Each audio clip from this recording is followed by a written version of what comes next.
जय माता दी। स्वागत है दोस्तों आप सभी का आपके चैनल जी जायसवाल यूट्यूब स्टूडियो में।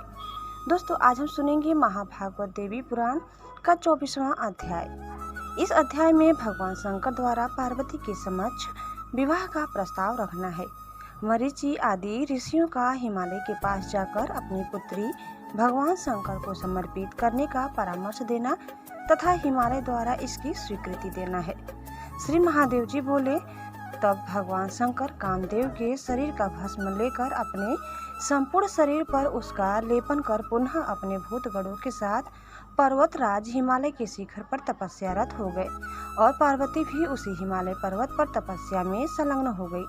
भगवान शंकर ने मन से उन देवी का और देवी पार्वती ने उन महेश्वर का ध्यान करते हुए 3000 वर्ष व्यतीत कर दिए। तब भस्मीभूत काम से अत्यंत दुखित भगवान शंकर पार्वती के निकट जाकर हाथ जोड़कर यह वचन बोले, परमेशानी अत्यंत कठिन तपस्या का त्याग कीजिए। आपके कठिन ध्यान जप और मन व्रत से मैं आपका कृतदास हो गया हूँ। मुझे अपनी सेवा में नियुक्त कर लीजिए। पर्वत सुता शिवा, यदि आप मुझ पर प्रसन्न हैं तो अपने अंग मार्जन में हार के युद्ध पहनाने में तथा अलक्त आदि राग द्रव्यों से सम्मान पूर्वक अंगों को अलंकृत करने में मुझे नियुक्त कीजिए। मैं देह में स्थित भस्मीभूत कामदेव से अत्यंत जलाया जा रहा हूँ। महादेवी कामदेव से मेरा उद्धार कीजिए। आप सबकी कठिन पीड़ा को हरने वाली हैं। आप अभीष्ट वर देने वाली दुर्गा हैं जो आपका आश्रय ग्रहण करते हैं। उन्हें कभी दुख होता ही नहीं। मैंने भक्ति भाव से सभी प्रकार से आपका आश्रय ग्रहण किया है। महादुर्गे काम रूपी सागर के मध्य से मेरा उद्धार कीजिए। दयामयी, जिस प्रकार आप अपने स्मरण करने वाले भक्तों को मोक्ष प्रदान करती हैं, उसी प्रकार कृपा करके मेरा इस काम रूपी समुद्र से उद्धार कीजिए। ऐसी प्रार्थना करने पर लज्जा से सिर झुकाई हुई मुस्कान भरे मुख वाली शैलपुत्री पार्वती अपनी सखी को संबोधित करते हुए भगवान शंकर से इस प्रकार बोली, मैं पिता के द्वारा बिना दिए इन्हें कैसे प्राप्त कर सकती हूँ। पिता के द्वारा सम प्रदान करने पर ही भगवान शंकर विधि पूर्वक मेरा परिग्रहण करे। महेश्वर किसी बुद्धिमान व्यक्ति के द्वारा अपने विवाह के लिए अपना अभिप्राय मेरे पिता पर्वतराज को बताए। ऐसा कहने पर त्रिलोचन भगवान महादेव ने कामासक्त होते हुए भी गिरिराज पुत्री के वचन को तथ्ययुक्त माना। तदंतर प्रफुल्लित कमल के समान मुख वाली वे भगवती सखियों से घिरी हुई शीघ्र ही पिता के घर चली गई। पार्वती के आने की बात सुनकर गिरिराज अकस्मात उठ पड़े और आकर उनको गोद में लेकर पुर के मध्य में ले आए। महारानी मेनका ने वहां आकर अपनी बाहों से पुत्री का आलिंगन कर अश्रुपूरित नेत्रों से परम आदर पूर्वक उनके मुख का चुंबन किया और कहा, माता, आप मेरे प्राण के समान पुत्री हैं। आपके वियोग से मुझ मरी हुई को इस समय जीवित कीजिए। गिरिराज पुत्री पार्वती के मैनाक आदि सभी भाई बंधु बांधव और अन्य लोग उन्हें देखकर हर्ष से भर गए। उनकी सखियों ने शंभु द्वारा पार्वती विषयक चेष्टाओं को वन में जैसा देखा था वैसा पर्वतराज हिमालय को बता दिया। मुनि श्रेष्ठ गिरिराज उन बातों को सुनकर अपनी पुत्री पार्वती के विवाह के लिए भगवान शंकर के प्रस्ताव की परीक्षा करते हुए महान हर्ष से भर गए। भगवान शंकर परिग्रहण का निश्चय करके अपने प्रथम गणों के साथ हिमालय के शिखर पर रहने लगे। तदंतर भगवान शंकर ने अपना अभिप्राय गिरिराज से बताने के लिए मरीचि आदि सप्त ऋषियों का स्मरण किया। तब वे मरीचि आदि महर्षिगण उसी क्षण वायु से उड़ाए गए मेघों की भांति भगवान शंकर के समीप पहुँच गए। उन्होंने देवाधिदेव महादेव को प्रणाम कर उनसे पूछा, भगवान, आपने हम लोगों का किस लिए स्मरण किया, उसे बताइए।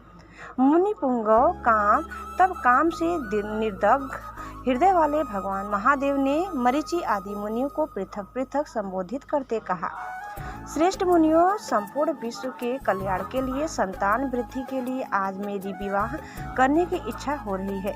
जब से दक्ष तनया सती अपनी माया से मुझे छोड़कर चली गई हैं, उसी समय से ही हृदय में उनका ध्यान करके मैं तपस्या में संलग्न हूँ।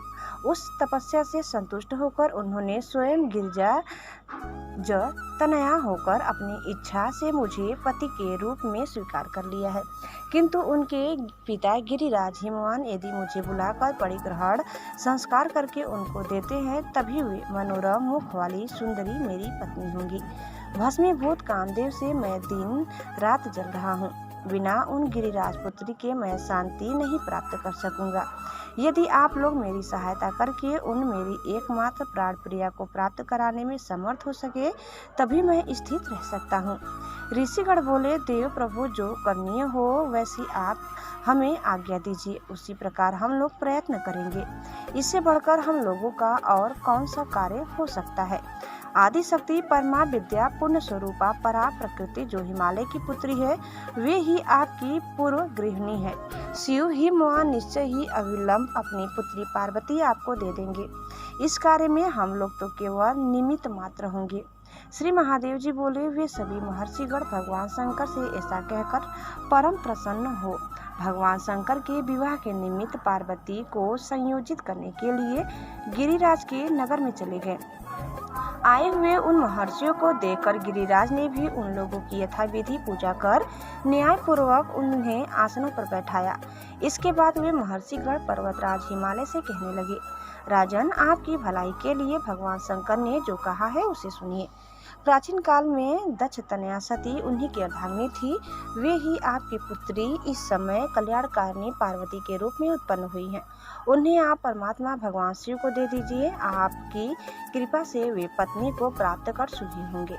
आप देवाधिदेव भगवान शंकर के संपूर्ण प्रभाव को जानते हैं, इसलिए आप अपनी पुत्री उन्हीं को दे दीजिए। इससे बड़ा कौन कार्य है। भूत भविष्य तथा वर्तमान को जानने वाले महाबुद्धिमान नारद जी हंसते हुए पर्वतराज हिमालय से पुनः इस प्रकार बोले, महाराज, मैंने आपसे पूर्व में ये सभी बातें बता दी है। आप अपने भाग्य को गौरवान्वित करने के लिए परम आदि शक्ति अपनी पुत्री पार्वती अनादि पूर्ण परमात्मा शिव को दे दीजिए।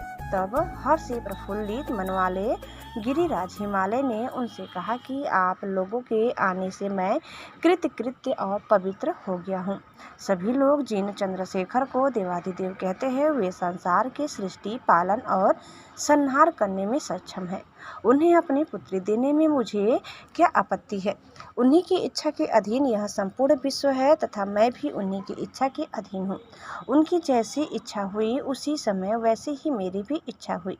आप लोग भगवान शंभु के निकट जाएं और मेरी बातें कहें कि वे शुभ मुहूर्त निश्चित करके मुझसे वार्तालाप करें। मैं यथाशक्ति अलंकृत करके अपनी पुत्री उन्हें दे दूंगा।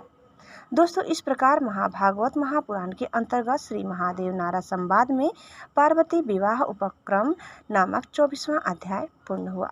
दोस्तों, आगे की कथा सुनने के लिए आप दूसरे वीडियो को अवश्य देखिए। आपको हमारी आज की यह वीडियो कैसी लगी कमेंट करके जरूर बताइए, और चैनल में नए हैं तो प्लीज़ लाइक, शेयर और सब्सक्राइब करना न भूलें। धन्यवाद। जय श्री कृष्ण। ओम नमः शिवाय। हर हर महादेव।